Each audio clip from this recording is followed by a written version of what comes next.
Assalamu alaikum, and welcome to another episode of the Ummah Times podcast show, where we help decolonize your mind. This is a continuing series on the hot topic of Caliphate that we've been having, and today my special guest to talk about this very important topic is Brother Mazen Abdul Adam. Brother Mazen has been a long-time member of Hizb ut-Tahrir. He is also a student of Al-Azhar University, Faculty of Sharia and Linguistics. He has given numerous talks throughout North America and Europe on topics related to Islam and its laws. He recently even had an interesting online live public discussion with an atheist, which we can talk about on another show. Brother Mazen, I'd like to welcome you to the show. Assalamu alaikum. Wa alaikum assalam wa rahmatullah. Ramadan Kareem. Ramadan Mubarak to you too. Yeah, Jazakallah khair. Yeah, I'd like to thank you on the show and talk about this very important topic, and who could be more fitting than brother from Hizb ut-Tahrir. But before we get into the in the meaty topic of Caliphate, we always like to get a backstory of our guest of why they do what they do. And your extensive work revolves around the Islamic worldview, as we know. We want to know when and how did Islam become a staple in your life and in your scholarship and activism. If you can let us know how that all came about. Well, I was born in Canada, and so I was for quite a part of my life raised a Western lifestyle, distant from Islam. And then around the year at the end of the year 1998, although when I was much younger, around 8 or 9 years old, we went to Iraq, and I had read the Quran with my family and things like this, but it was just very kind of minimal. And then at the end of 1998, I read the Quran, and I was I think 18 or 19 at the time, and that's when that's when Islam became a major part of my life. That's when, alhamdulillah, Allah Azza wa Jalla guided me to Islam. And the thing is, this happened in the UK. And the UK was very unique at that time because for anybody who hasn't lived in the UK, especially people who live in Canada, there's a very, very stark difference in the environment there versus here. Over there, it's very, very politically charged. Being intellectual and thinking about world problems is almost like a part of life there. Even the comedy shows there, they're very intellectual, they're very politically kind of angled. And it's not like here where it's like this, you just focus on raising your pets and, thinking about where to have dinner. And so because of that, when I first came to Islam, it was intrinsically linked to all the different movements that were there. So the Salafis, the Sufis, the Jihadis were very, very active back then. Of course, there was no fear about, having major hatsas about jihad.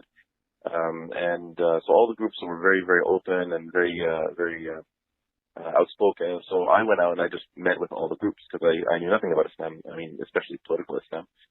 And so as I began sifting through the groups, I began noticing some things about the different groups. Is that some of them had their work was primarily focused on attacking other groups.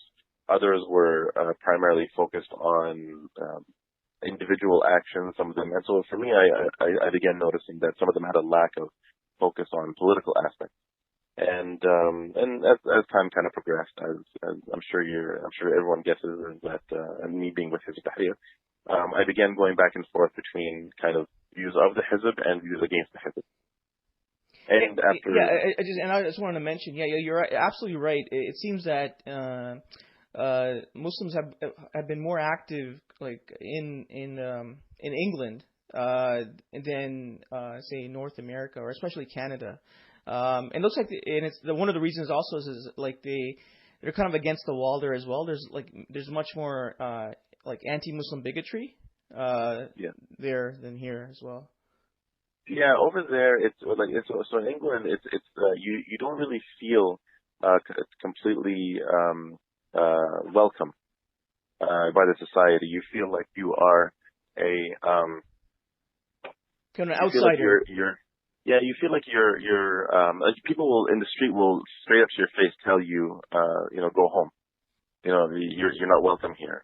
So So there was a lot of I guess what could be called ghettos. Like if you go to Whitechapel, it's just almost 100% Muslim, and so all the immigrants were kind of shoved into certain areas. And so it was basically not only that, there's another major element of it, which is that in the UK, people go to England, people go to especially London, to Paris, to all these major centers to do something. They don't go to these cities to run away from the world problems and just hide away. Usually somebody wants to do something big or great. They go to New York, they go to London, they go to Paris, and so on. People come to Canada to run away from the world's problems. So they come here to hide, right? So this is not a place where you come to change the world. And so that's why Canada is a bit unique in that when especially, let's say like 10 years ago, trying to carry dawah in Canada, trying to discuss the political problems of the Muslim Ummah, these are all things that were not welcome because people don't want to talk about these problems. They did not come here to talk about this. They want you to stop talking. They can go and enjoy their car, their house, and all that sort of stuff. Yeah, exactly. Yeah. So, this is when, which years you were talking about? When you were. This was 98, 99. Oh, okay. All right. Okay. Yeah. So it was between the end of 98 until around the year 2000, that I met the Hizb and I met the different political groups, and as I began studying the different views, I began noticing major gaps with other groups when it comes to the political viewpoint and the political solution. Some of them, they just didn't have any political solutions. It was just don't talk about politics. And then others who did have some political solutions. There was one thing that really caught my attention, which was that as I began studying Islam, one kind of concept became rooted in me, which is that Allah Azza wa Jal made it clear that if you have any disputes, then Allah will settle that dispute. So that means that there's a hukum for every problem that requires guidance from Allah Azza wa Jal. So there's something that we don't require guidance from Allah Azza wa Jal when it comes to, like, for example, technology, research, and science. These are things that we can figure out with our own five senses. But there's certain things, like, for example, like marriage is one of them. How do you organize a relationship between a male and a female? This is something that even if you knew like 100 billion different ways of doing it, you still wouldn't be able to know which one's the right one. So that's why I realized that when it comes to how do you solve a political situation that we're in right now, there must be something from Allah Azza wa Jalla that tells us exactly how to solve it.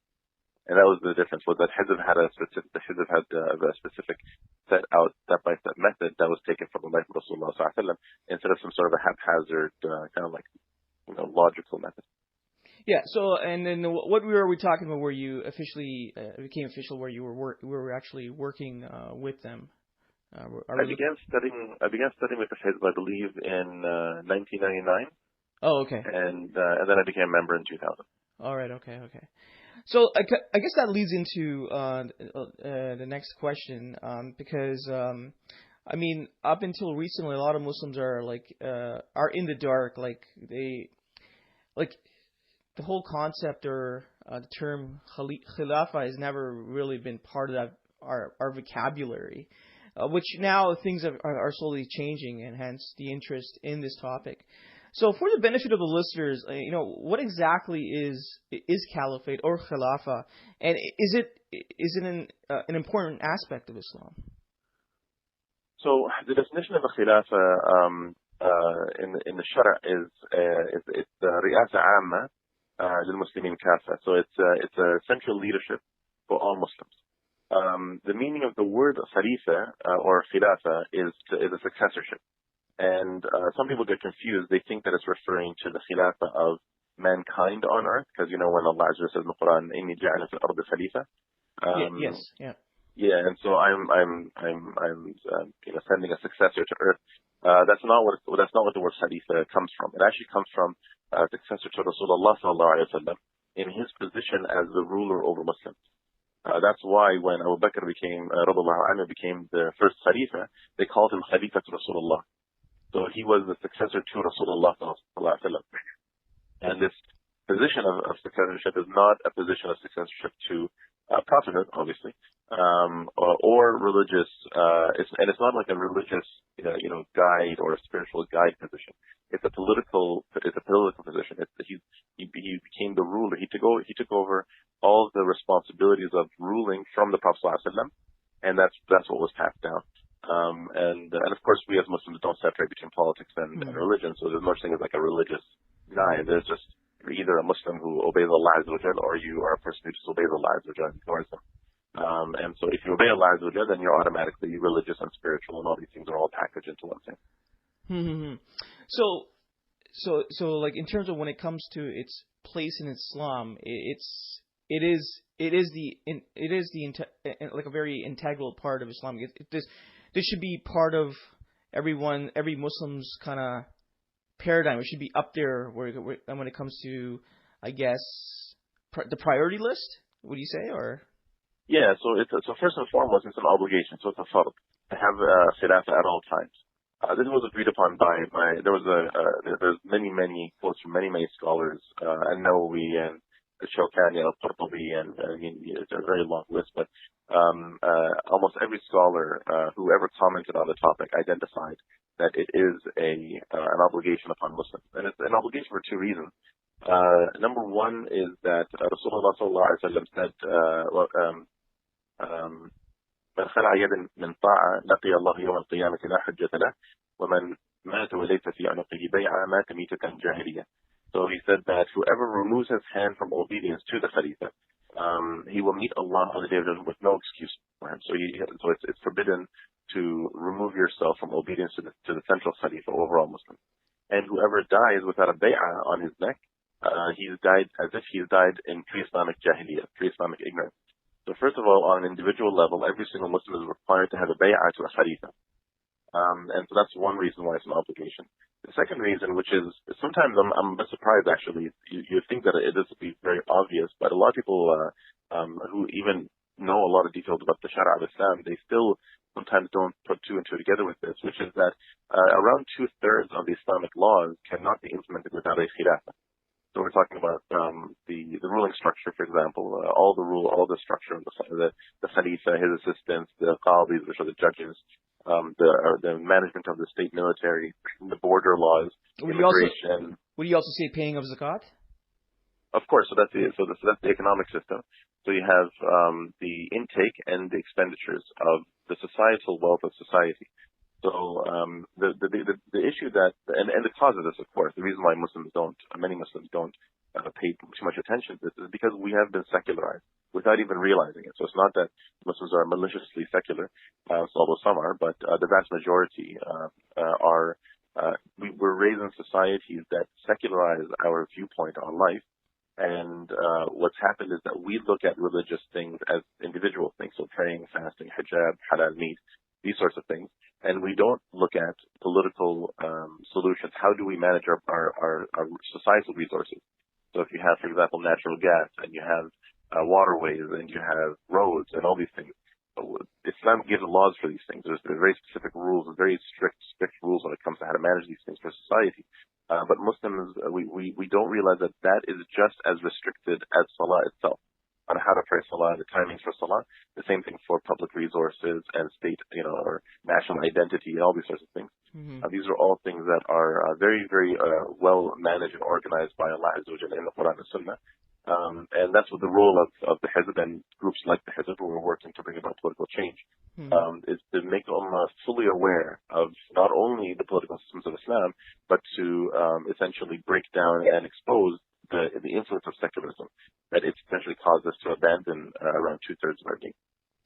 Yeah, and it's quite interesting that it's all connected to history, which has been put in the dark. So and you can get into this a little more.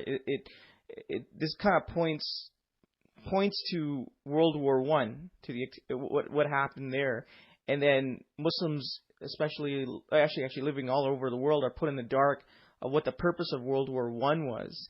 Do you want to talk a little bit about that? Yeah, so that's something I find funny actually, because I sometimes discuss on Reddit. There's the history subreddit.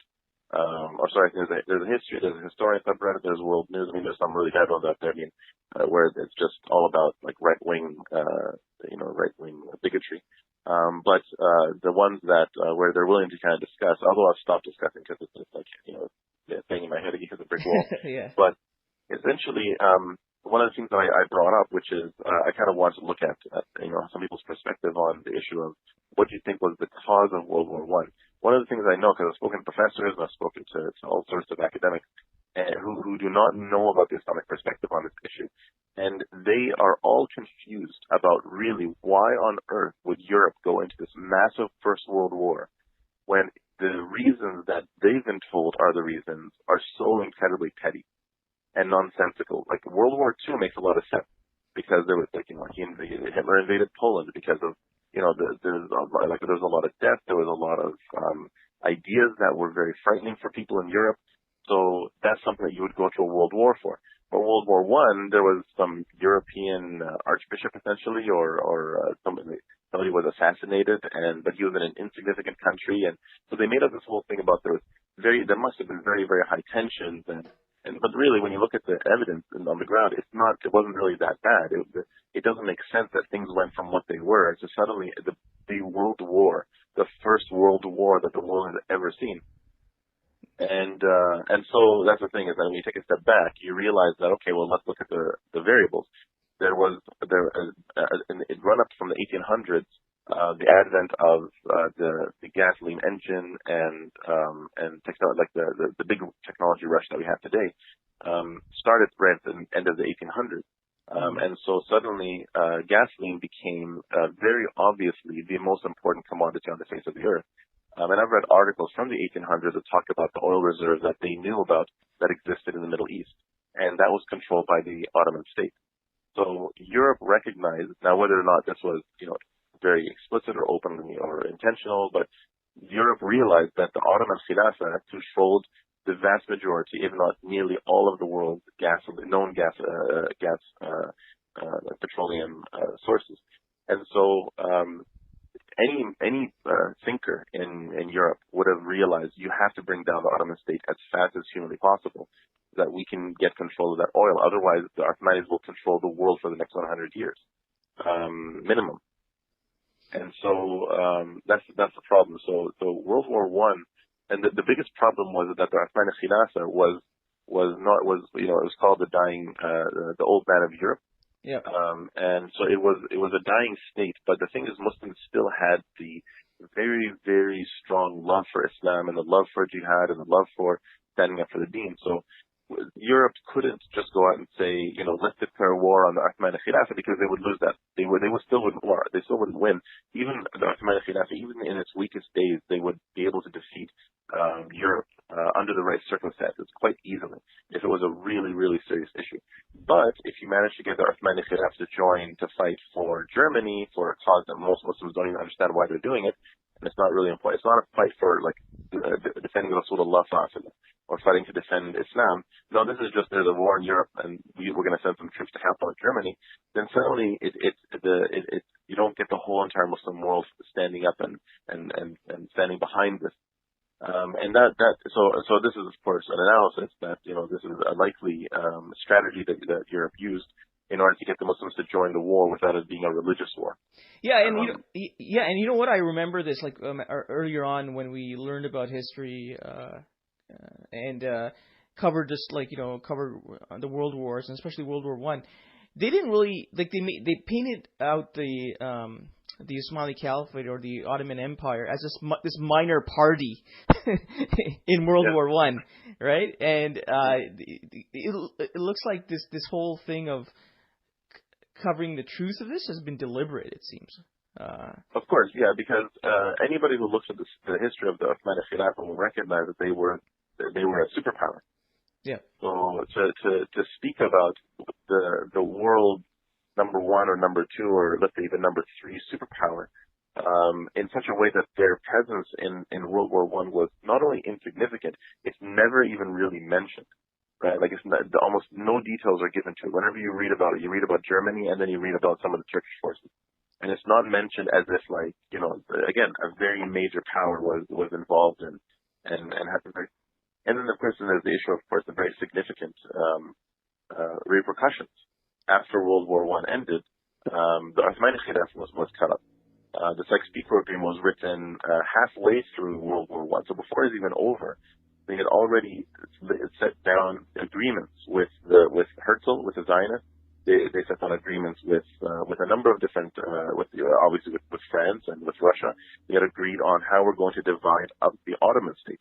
They weren't talking about Germany. They weren't talking about anyone else. They were specifically talking about how we're going to divide up and control the Ottoman state after we win World War I. Yeah. And so that's the thing, is that World War I was about destroying the Ottoman Caliphate. There might have been some. Yeah, and sorry, I was going to say, and they were pretty successful and did it in a very thorough way, because even after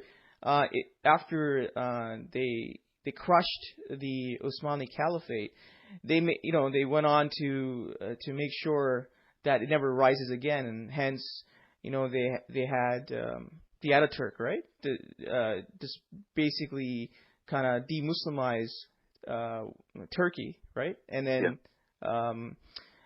they abolished whatever was left of the institution in 1924. Yeah, so essentially there was a bit of a lead up to this. It didn't all happen at once. So essentially, Europe realized that you cannot just destroy the caliphate, obviously, because it's a super state and it belongs to Muslims who first had a very, very strong aqidah, and it's existed for over 1,300 years. So it was more likely to just turn into another age of Khilafah under another leadership. So what they realized is the only way to destroy the Khilafah is they had to instill nationalism. They tried many other things, greed and power and all these things, and they found some success with, like, for example, the Saudis were all mastering each other to get power. But in the end, they realized that nationalism is the most powerful way of dividing and conquering Muslims. Because the only way you can divide Muslims, unless you get them to lead Islam. Yeah. So what they did is they ended up introducing it. It all started really with Turkish nationalism and Arab nationalism.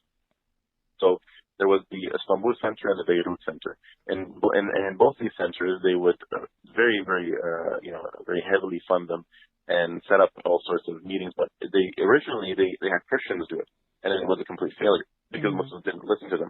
Yeah. And then so slowly they found traitors among us who were willing to do the work, and those are the people. And these are people who were impressed with the Western way of life.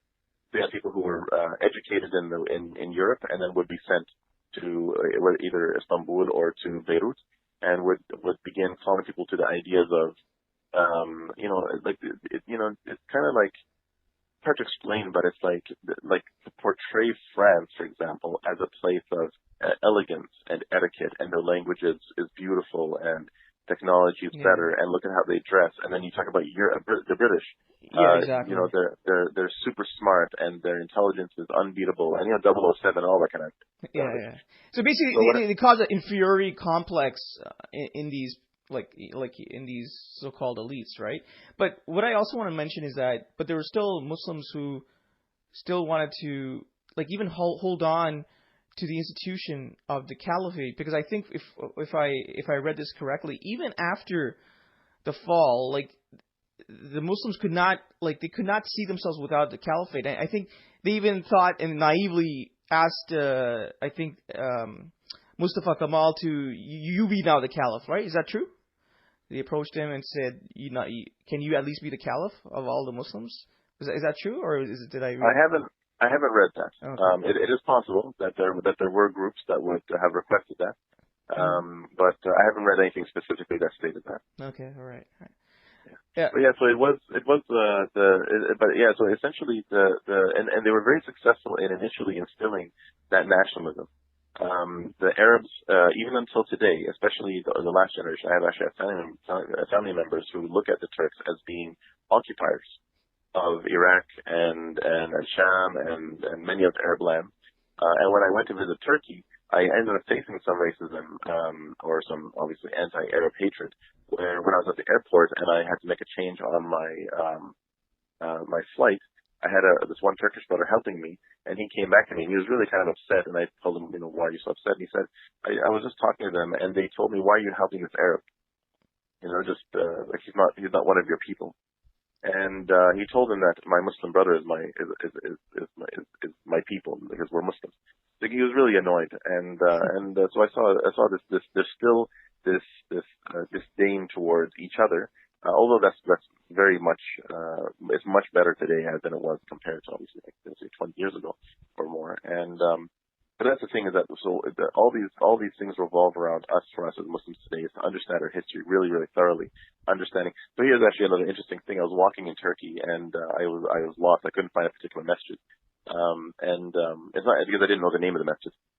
And so I was walking with two security guards, and so while we're walking, I asked them, "What do you think of Mustafa Kemal?" And they said, "A great leader. Leader of Turkey." They were saying some random things, and then they looked at me and said, "What do you think?" And I said, "He was an enemy of Islam. He was a shaitan, and he was a traitor, and he was." And so then they said, "Yes, he was." And so they became so happy, and then they said, "You have to be quiet and not say these things out loud." So I told them, it's funny. You say that, but you'd be surprised how many people agree. So you're all telling each other, "Oh no, be quiet," because most people don't agree. But the thing is, most of you do agree, right? So the sentiment, this understanding that we want Islam and he was an enemy to Islam is becoming more and more clear in the minds of Muslims all around the world. And so alhamdulillah, the awareness of what happened is becoming kind of like a central theme now of the uprising or the revival of the Muslim Ummah. Yeah. So this is going to lead into, in terms of the system rising again in today's time. And I know your thinkers and scholars within your organization have worked on the actual structure of it. You have a draft of the structure. You have a draft constitution. You have this structure of the government and what it looked like. My first question is, and I've taken a look at the structure of the government, and how in terms of how have you extracted all this? Have you looked at? So what was it? Did you look at the early Caliphate system? Did you extract it from that? Did you do a measure of, say, how the Umayyad Caliphate was structured, how the Abbasid Caliphate was structured? And you kind of extract it from that. I'm just very curious as how you kind of came to the conclusion of that particular structure that you've drafted. Yeah, so we don't take the systems of Islam from history, okay, or from the example of the Muslims or the actions of anybody actually, other than Rasulullah sallallahu alaihi wasallam and it's the Quran, the Sunnah, and the Ijma' of the Sahaba. So we can take examples of good examples of implementation. As a kind of like a suggestion of what the best way of doing things. So we would look at Abu Bakr and Umar and Uthman and Ali and Amr ibn Abdul Aziz and some of the other great khulafa, and we would look at how they did things, and we can learn from that, but we don't take our systems from that. Our systems must come from the text of Islam. And so Sheikh Taqiyuddin Nabahani, who was the founder of Hizb Tahrir, he performed ijtihad. And so the ijtihad means to exhaust one's capability in seeking the ruling of Allah Azza wa Jal from the text of Islam, which is the Quran and the Sunnah, and Ijma' Sahaba and Qiyas. And so all of the laws and all of the systems that are Hukm Shar'i, that are in the books, the ruling system, the economic system, the social system, and so on, are all derived from a process of ijtihad. Just like we would derive the Ahkam al-Salah, we wouldn't take our Ahkam al-Salah from some Muslim in history, we take it from the Prophet sallallahu alaihi wasallam and what people said about the Prophet sallallahu alaihi wasallam. And so all the systems are taken from that exclusive. Okay, so you're saying is that this is purely done using the primary sources in coming, but there are obviously parallels, right? Because for example, the courts of injustices that also existed under the Usmani Caliphate, did it not? Yeah.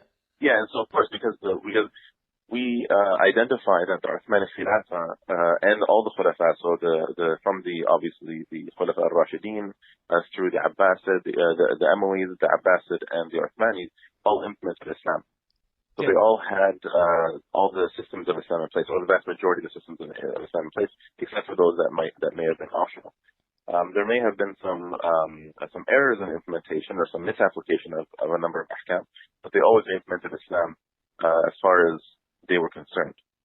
And so there's always going to be parallels. You're always going to find the Qudat, so you're going to have the head of the Qudat, which is Qadi al-Qudat, and then he appoints the different Qadis and the judges throughout the state. You're going to find the courts, you're going to find the Emir of Jihad and the military organization and so on and so forth. That always existed throughout the ages. So looking at, like, in terms of today's time, like in terms of, say there was there was an opportunity to implement the system, right? In today's time, in today's technological age, do you, like, for example, say implementing the economic system of Islam? Do you see, would it be easier than before, or would there be challenges? And what kind of challenge would we be facing? Do you want to comment on that? Yeah, so all of the systems will be easier and more difficult depending on what angle you're looking at. So it'll be easier because of the capability of mass communication. So the Khalifa will be able to manage all parts of the state from a central place instantly, whereas before he would have to send messengers that would take weeks or even months to get to their destination, and then months to get back. So in that sense, it'll become much easier. Yeah. But at the same time, it'll become much more difficult because you're dealing with, obviously a lot more responsibility. So now you can micromanage basically every single aspect of the entire state.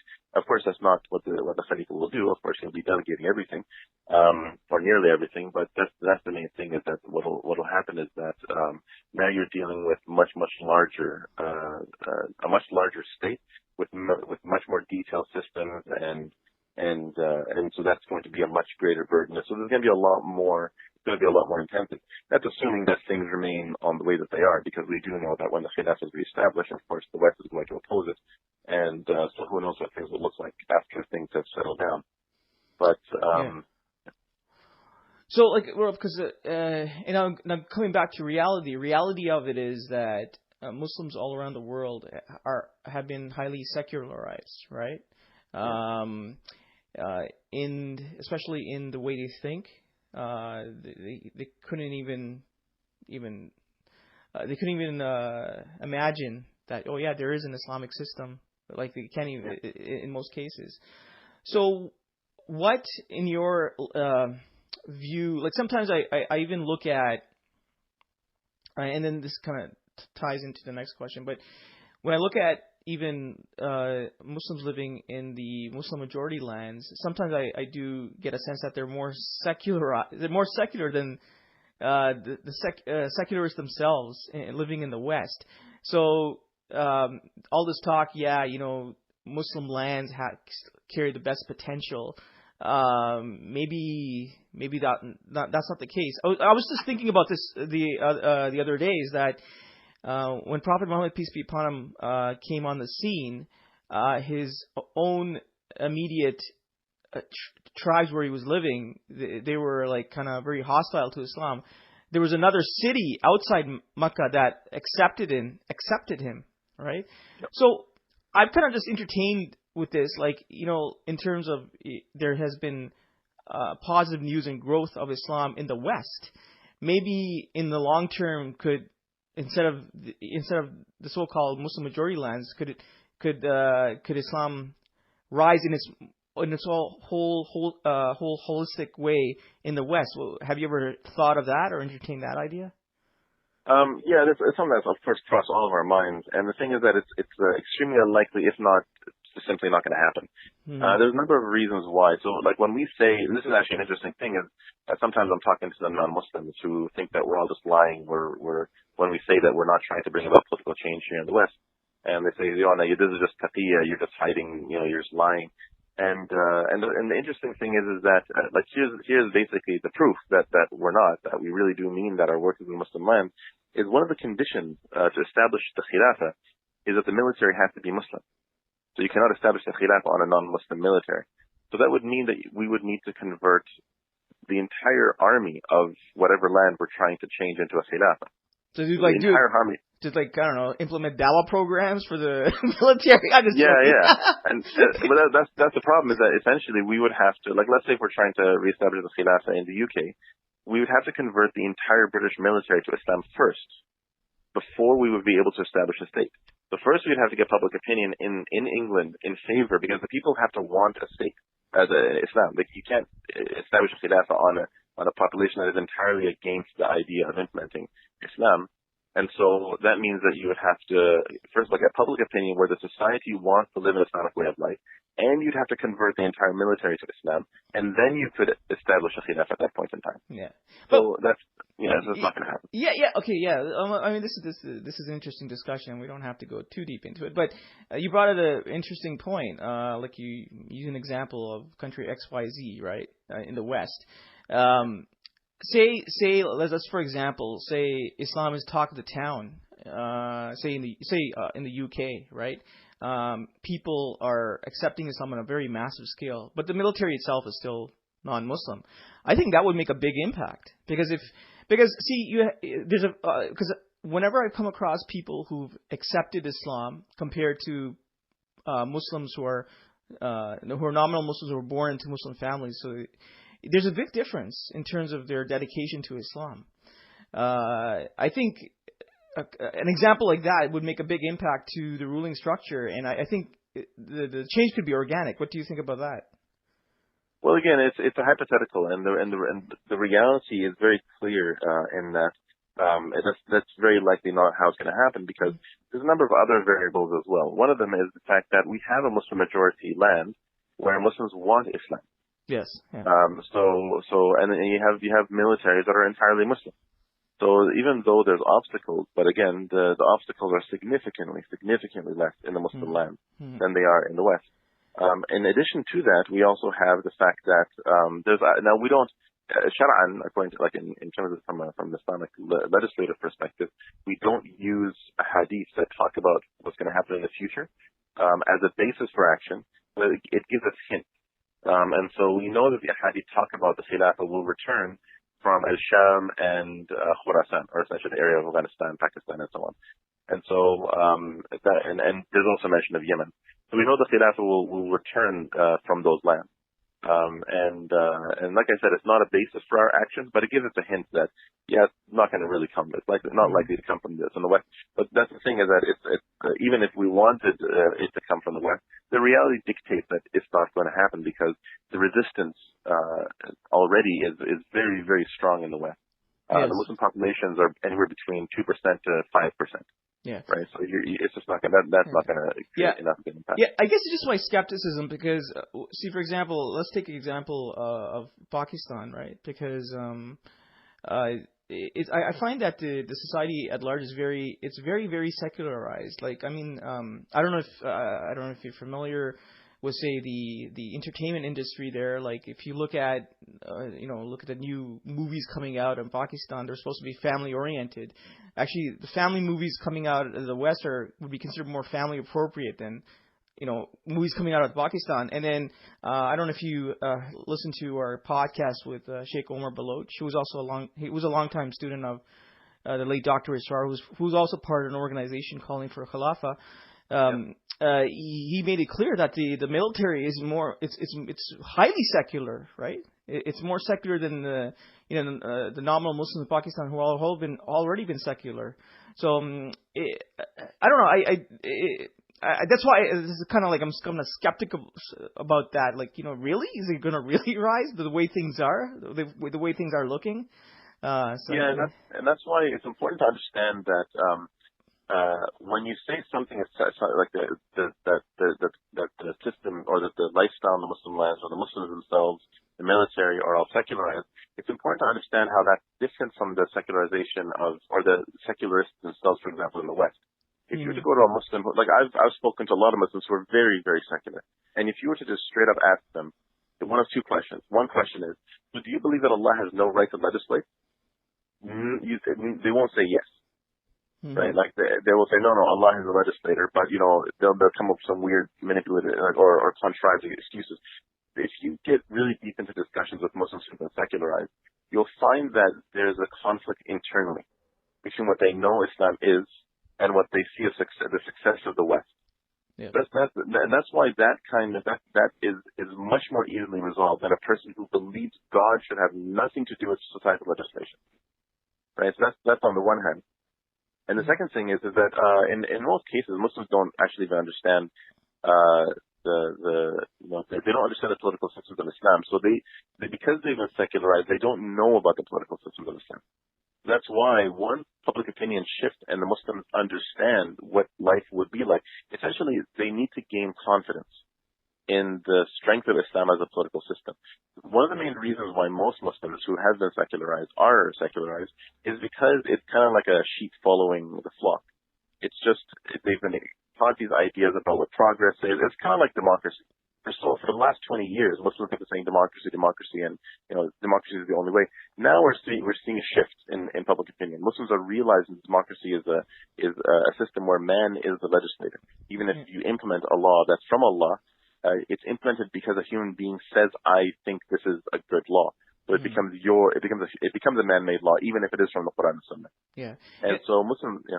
Yeah, so sorry, I was just going to say that, and yeah, it's true that Muslims are now waking up and they're looking for an alternative, and it kind of, the pieces all fit together. Yeah, it's like it has to be the Islamic system that will have to act as savior for not only for Muslims but non-Muslims, because I think what happens is now people are becoming more aware of the in-your-face persecutions of Muslims around the world. And then before they may have faith in organizations such as the United Nations and our democratic institutions in ensuring justice, but they're not doing it. They failed miserably. So I think that's also one of the reasons why they've been motivated to look into, does it talk about a political system that can ensure and implement justice? And I think that has played a big part as well. And I remember, actually, when I was back in the UK, I was sitting in a cafe, and the owner and the workers in the cafe were it's a really kind of like Jahil, Iraqi kind of mentality. Like they love Kulthum, they love Farid al-Atrash, all these typical Arab singers and so on. And so we were sitting and kind of chit-chatting, and the brother was, saying that no, the Muslims don't want a khilafah. So I said, okay, how about I run a test for you? And he said, okay. And so I've never asked any of the workers in the shop any questions of this topic. So I call our waiter over. It's an Iraqi guy, and you can tell he's like drowning in jahiliyyah. And so I looked at him and I said, let me ask you a question. Because I asked him, where are you from? He says, Iraq. I said, okay, if Iraq right now, a khilafah were to be reestablished, that was ruled with the same justice of Abu Bakr, Umar, Uthman, and Ali, would you stay here in England or would you go back there? And he kind of looked at me, and he looked at me like I'm an idiot. And he said, what kind of question is that? Of course I'd go back. He said, why would I want to live in these lands when we could live under something like that? So the thing is that if you go to most Muslims who are saying no, secularism or democracy or the West, and you were to just ask them, if you could live under the rule of Abu Bakr, Umar, Uthman, or Ali, would you prefer that or would you prefer this? I would say almost 100% of them would say, of course we would want that if they're Muslim. And that's the problem, is that we're often looking at the question in the wrong context. You're asking people a question in an environment that is almost entirely against you. It's almost entirely all the media by our governments, because when you mention the movies and like Bollywood and so on, all these movies and all the media and all the in Pakistan it's called Lollywood. Oh really? Okay. Yeah. So after Lahore, right? So Lollywood, because that's a terrible name. But anyways, yeah. So that's the thing is like when you have all of the world media globally and all of the world systems and everything promoting the Western way of life, the Islamic way of life technically shouldn't have any chance whatsoever. I mean, it's amazing that we've succeeded as much as we have in creating the public opinion that exists all around the world among Muslims in favor of Islam. Yeah, so that's the thing. And I think all these, especially the in-your-face revelations as well by certain Muslim individuals who are kind of exposing the heinous and most disgusting crimes that are being committed against our Muslim brothers and sisters has played a huge role. Would you agree with that as well? Of course, everybody, and that's an interesting thing when it comes to the topic of all the different groups.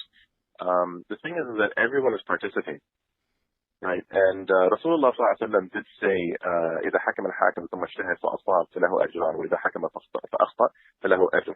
So if the judge, whether it's a scholar or the qadi, performs ijtihad and comes to the right conclusion, he gets 2 rewards. And if he comes to the wrong conclusion, he gets 1 ajr. And so I noticed this myself whenever I look at all the different groups, whether it's groups that they're not even working towards political change, but they want political change. And they're not working towards political change based on an Islamic viewpoint, like an Islamic Hakam, but they're trying to do something. Yep. Everybody seems to be having an effect. So it's almost like you see like Allah is just giving them their one edge, which is that yes, your method is wrong, but your intention is good. So you're trying, and so inshallah you get, that one edge of that you're actually doing something. That's why when we look at, for example, even Al-Ikhwan al-Muslimin, and you look at many of the other groups that we believe their method is very clearly wrong. It's not based on either a proper ijtihad or it's based on a compromise kind of approach or some pragmatic approach. But still, Allah Azza wa Jalla has given them a lot of success, but in a very kind of restricted way. Like it's not success as in they're going to establish a khilafah. Because you see the failure of their method when Morsi reached power. It's essentially, it's become such a group, like such a compromise methodology that it just compromised on almost everything as soon as you reach power. But the thing is that the immense good that the Muslim Brotherhood has done in terms of all of the education facilities and so on they've done, it's still caused an effect that has helped. But the real problem is that if you were to remove all of these institutions, like if you were to remove all of the work of all the different groups, if everybody were to have worked specifically for a khilafah, specifically toward political change according to the method of Rasulullah sallallahu alaihi wasallam, we would have found much quicker, inshallah, only Allah knows, but much more likely, much quicker political change, because Muslims would not have become distracted with other projects. We would have all been focusing on fixing the problems of the Muslim land. But instead, we all became very, very comfortable in the West with all the schools and all the masajid and so on, which is good in and of itself. But but to reestablish the khilafah, these things have been they've taken away a lot of the energy and power, especially when you add on to the fact that a lot of these groups have attacked the call of the khilafah, and they've actually acted as obstacles, disallowing the conversations to take place in their institutions and masajid and so on and so forth. But overall, it's a net benefit, because at the end of the day, as long as the correct work is taking place, everything will generally feed into it at some point in time, inshallah. Yeah, I think all the groups that have the same vision, right? They should be working together and openly working together. I think that's the only way forward. I don't think groups should be working in isolation, and I think. And there's more groups, Dawah groups or Muslim groups, who now realize that is the vision for the Muslim. And I think also even when we're giving Dawah to both Muslims and non-Muslims, it actually helps in your Dawah when you call Islam as a comprehensive system. It just because it all fits in together very well, and that will actually help in people in terms of realizing the truth of Islam in a very comprehensive way. And you can comment on that if you like as well. Well, the thing is, there's always going to be limitations in terms of how much the groups can work together, because of course, I've been with the Hizb for 20 years. I've met Muslims from almost every group that exists, and so I've come across a lot of I don't mean to be too condescending, but what I call the kumbaya kind of approach.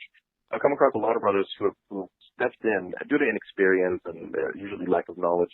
They come in and they feel that, okay, you know what I'm going to do? I'm going to start working to reconcile the groups, and they go on this. I tell them, have fun. I'll see you in a couple of years when you realize that this is not the right approach. And then they come back after a couple of years. I'm like, okay, yeah, I realize this is not the right approach. And it's because it's not because, well, I don't like you as a group, I don't want to work with you. It's a Shari'i issue, right? So we can work alongside each other. We can do joint projects, and we must be brothers at the end of the day. No matter what, we are brothers in Islam. No matter how much we disagree with each other on methodology, unless somebody's saying something that essentially is considered treason towards Islam, like attacking like calling for democracy and attacking the call of the Khilafah. But all the Muslims who are working towards some sort of Islamic political change, we can all work alongside each other, as long as obviously we're not committing haram according to the other view. But because it's a Shar'i thing, because the method of, for example, Hizb al-Tahrir, our method has a particular process. There's, this first stage, second stage, third stage. There's components of each stage. There's political struggle, there's intellectual struggle, political strife. There's all these different bits and pieces that we believe are a component of the method, the same as the raising of your hands and the doing of ruku' and the doing sujood and the reading of the Fatiha during Salah are components of the Salah. So we cannot deviate from these pillars of the method, the same as we cannot deviate from our Salah just so we can, like if let's say